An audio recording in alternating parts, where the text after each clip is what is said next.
Board backside covers are used for preventing frost and humidity from occurring on the backside of the board.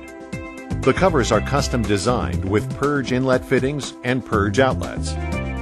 Board backside covers are attached to the board through the board mounting holes. Adhering to Mechanical Devices board design rules allows customers to use the same backside covers in many different projects. Alternatively, board backside covers can be customized to attach through the socket mounting holes. The purge flow to the board backside covers is software controlled through the Flex TC and is automatically opened when the plunger temperature drops below 16 degrees Celsius. Mechanical Devices is the only thermal manufacturer in the world that takes responsibility on prevention of frost and humidity from occurring on the board backside.